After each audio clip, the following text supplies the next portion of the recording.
మృదువైన మాట క్రోధమును చల్లార్చును, నొప్పించు మాట కోపము రేపును. మాట మాట అనేది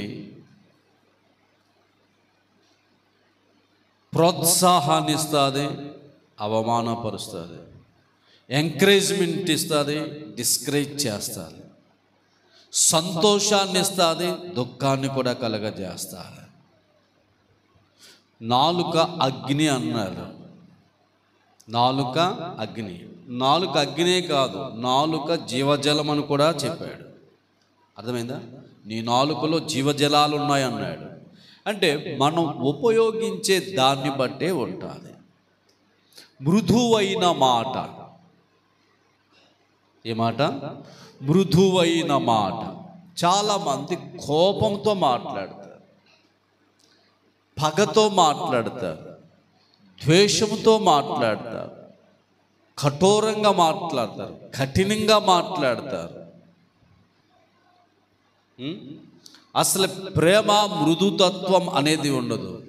మృదువైన మాట కోపాన్ని చల్లారుస్తుంది. కొంతమందికి ఈ విధానం తెలియక దెబ్బలు కూడా తింటున్నారు. మాట్లాడే విధానం రాక స్నేహితులను పోగొట్టుకుంటున్నారు, బంధువులను పోగొట్టుకుంటున్నారు, ఆప్తులను పోగొట్టుకుంటున్నారు. అందరూ దూరం అయిపోతున్నారు కొన్ని మాటల తీరువు బట్టి. మృదువైన మాట కోపాన్ని క్రోధాన్ని చల్లారుస్తారు. ఎంత కోపిష్టోడైన వాడి దగ్గరికి మృదువుగా మాట్లాడు, వాడు కోపం ఏమైపోద్దంటే కూల్ అయిపోద్ది, చల్లారిపోద్ది. మా దైవజనులు ఒక ఆయన ఉండేవారు. మా దైవజనులు మీటింగ్స్ కొరకు వాటి కొరకు అప్పులు చేస్తూ ఉండేవారు. ఆయన ఆ అప్పులోళ్ళు వచ్చేవారు. ఏమైనా సరే ఇతని దగ్గరికి ఈరోజు ఖచ్చితంగా డబ్బులు అట్టుకెళ్ళిపోయేవాళ్ళని పెద్ద కోపంతో వచ్చేసేవారు. నాయనా ఎలాగున్నారు, టీ తాగుతారా, కూర్చోండి అనేసరికి వచ్చినోడు మాట మర్చిపోయి వెళ్ళిపోయేవాడు. అడగడం మర్చిపోయి ఇంకేం అడుగుతాడు, నాయనా బాగున్నారా, ఆరోగ్యం బాగుందా, రండి కూర్చొని టీ తాగండి అనేసరికి మొత్తం కూల్ అయిపోయేవాడు. ఏమైనా సరే పట్టుకెళ్ళిపోవాలి డబ్బులు అనుకున్నవాడు ఇక అడగకుండానే. మృదువైన మాట ఏమవుతుందండి? క్రోధమును, చాలా కోపంతో వచ్చేస్తాడు. కానీ అక్కడికి వచ్చేసరికి ఆ మాటలకి, ఆ ప్రేమకి ఏమైపోతాడు? కూల్ అయిపోతాడు. ఇంకా అడగవలసింది అడగకుండానే అదే ఇతరులేవా పోవా ఎక్కడ పోతాయి అని అన్నారు అనుకో, ఏమవుద్ది? ఆడికి ఇంకా రెట్టింపు కోపం వస్తుంది. అంచేత మృదువైన మాటలు నేర్చుకోవటం. కొంతమంది పిల్లల్ని అసలు మృదువుగా మాట్లాడరు, మృదువుగా పెంచరు, తిడతారు, అలాగా ఇలాగా ఇలాగా అలాగా నానా రకాలుగా. మృదుతత్వం అనేది చాలా మంచిది. స్తోత్రం. నొప్పించు మాట కోపమును రేపును. నొప్పించే మాట సాధారణంగా అందరికి ఇదే వస్తుంది. ఏది? మాటల ద్వారా శాంతం చేయడం, ఏమండి మృదువుగా మాట్లాడడం సాధారణంగా అందరికీ చేత కాదు. కానీ మాటలతో కోపం రేపడం, మాటలతో కోపం తీర్చుకోవటం, నొప్పించు మాట కలిగితే పెద్ద గొప్పేమో వచ్చేద్దామని మనం అనుకుంటాం. మనం ఎలా మాట్లాడితే మన క్రోధం చల్లారుతుందేమో, ఆడి క్రోధం మనం ఇలా నొప్పించి మాట్లాడితే ఏమవుతుంది? మన క్రోధం చల్లారుతుందేమో కానీ ఆడి కోపము పెరిగింది. కనుక మృదువైన మాటలు నేర్చుకోండి. నొప్పించే మాటలు ఎవరితోనూ అనకండి. హల్లెలూయా, హల్లెలూయా. నీ మాటల్లో జీవం ఉంది, నీ మాటలో శక్తి ఉంది. కనుక మన మాటలు మాట్లాడే విధానం స్పష్టంగా ఉండాలి, చక్కగా ఉండాలి, రుచిగా ఉండాలి, ఉప్పు వేసినట్లు సారముగా ఉండాలి. మాటలో జీవం ఉంది, మాటలో శక్తి ఉంది. ఒకరిని ప్రోత్సాహపరుస్తుంది, ఒకరిని ధైర్యపరుస్తుంది, ఒకరిని దీవిస్తుంది. మనం మాట్లాడే మాటలే మన సమాజాన్ని కట్టుకుంటాం. మాట్లాడే మాటలను బట్టి సమాజానికి అరే బాబా నోట్లు నోరెట్టుకుంటారా బాబా అంటారు కొంతమంది. అంటే ఒకడు మాట్లాడాడంటే అబద్ధాలు, ఒకడు మాట్లాడాడంటే బూతులు, ఒకడు మాట్లాడాడంటే క్రోధం, ఒకడు మాట్లాడాడంటే అసూయ. ఏమంటే అలా ఉంటాయి చాలా మాటలు. కనుక నీ మాటలు బట్టే నీ సొసైటీని, సమాజాన్ని కట్టుకుంటావు. నీ మాటల విధానం బట్టి ప్రజలు నీ దగ్గర నుంచి దూరం అయిపోతారు. నీ దగ్గర నుంచి దూరం అయిపోతున్నారంటే నీ మాటల్లో కొంతమంది ఈ దగ్గర ఏమీ లేకపో ఆస్తుల ఐశ్వర్యం ఉండక్కర్లేదు, మృదువుగా ప్రేమగా మాట్లాడితే వాళ్ళు చుట్టే తిరుగుతారు జనాలు. నువ్వేం పెట్టక్కర్లేదు, చేయక్కర్లేదు, నీ దగ్గర ఆస్తుల ఐశ్వర్యాలు ఉండక్కర్లేదు. కానీ నీలో ప్రేమగల మాటలు, మంచి మాటలు, మృదువైన మాటలు, స్నేహపూర్వకమైన మాటలు ఉంటే నీ చుట్టే ప్రజలు ఉంటారు.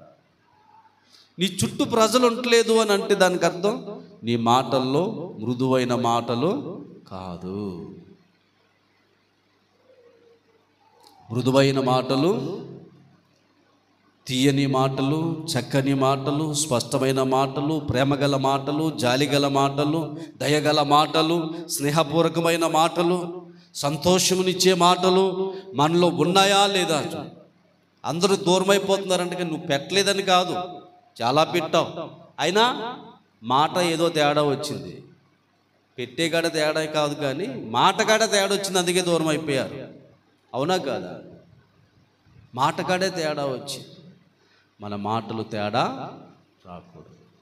మంచి మాటలు, మృదువైన మాట కోపమును చల్లార్చును, నొప్పించు మాట కోపాన్ని రేపును. స్తోత్రం, స్తోత్రం. మాటల్లో జీవం ఉంది, మాటల్లో శక్తి ఉంది. ఒకరిని ప్రోత్సాహపరుస్తుంది, ఒకరిని ధైర్యపరుస్తుంది, మరొకరిని కృంగదీస్తుంది. ఇందాక ఒక ఆవిడ తల ఊడిపోతుందని డాక్టర్ గారి దగ్గరికి వెళ్ళారంట. డాక్టర్ అనేవాడు చక్కగా చెప్పాలి కదా, క్యాన్సర్ ఉంటే ఊడిపోద్దమ్మా అన్నారంట. అక్కడి నుంచి బెంగెట్టేసుకుందండి ఈవిడ. క్యాన్సర్ ఉంటే ఊడిపోద్దమ్మా తల ఎలాగన్నాడంట. యవనస్తురాలు ఏమంటే ఏదో షాంపూల వల్ల, లేకపోతే నీటి వల్ల, లేకపోతే ఒంట్లో వేడి వల్ల, ఆరోగ్య పరిస్థితులను బట్టో ఏదో తల ఊడుతుంది. అది మానేసి క్యాన్సర్ అనేసరికి ఈవిడ మొత్తం బెంగెట్టుకుని ఆనందం మానేసింది. ఇంకేమవుతుంది, ఇంకా ఊడిపోద్ది. అవునా కదా? పరీక్షలు చేయాలి, టెస్టులు చేయాలి, చూడాలి. క్యాన్సర్ ఉన్న వాళ్ళకి ఇలా ఊడిపోద్ది అన్నారంట. ఇంకా ఆవిడ ఏడుపు. ఒక మాట మనిషిని ఏం చేస్తుంది? కృంగదీసేస్తుంది. లేనిపోని అనుమానం పెట్టాడు డాక్టరు. ఏమైపోయింది? అన్నం లేదు, నిద్ర లేదు. అయ్యి బాబాయ్ నాకు ఉందేమో అనుకో. చూసారా?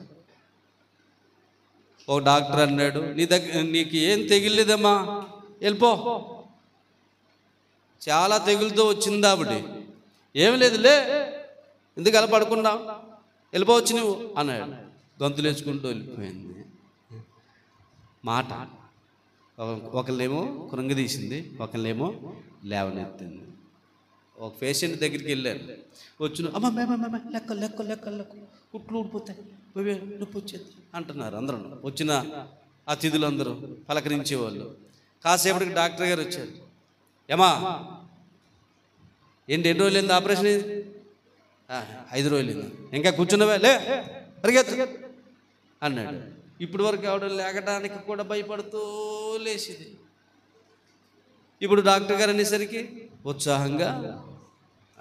మాట మనిషిని ధైర్యపరుస్తుంది, మాట మనిషిని కృంగదీస్తుంది. మన మాటలు ఎదటి వాడిని ఎప్పుడు కృంగదీసేవిగా చెప్పండి, భయపెట్టేవిగా, బాధ పెట్టేవిగా ఉండకూడదు. ఎప్పుడు కూడా మృదువైన మాటలు, దేవుని మాటలు, ప్రేమగల మాటలు, జాలిగల మాటలు, ఉప్పు వేసినటువంటి సారము కలిగిన మాటలు, ప్రోత్సాహకరమైన మాటలు, ధైర్యపరిచే మాటలు, దీవెనకరమైన మాటలు, జీవపు మాటలు మాట్లాడడానికి ప్రయత్నం చేద్దాం. మన నోటులో ఉండి బూతులు కానీ, అబద్ధపు మాటలు కానీ, విధికి వ్యతిరేక్తమైన మాటలు కానీ, ఇంకొకరిని బాధ పెట్టే మాటలు కానీ, అయితే కత్తిపోటు వంటి మాటలు మాటలాడువారు కూడా కలరని వాక్యం చెప్తుంది. అయితే పూర్వం కత్తులతో చచ్చేవారు, ఇప్పుడు కత్తులు అక్కర్లేదు, నాలుకే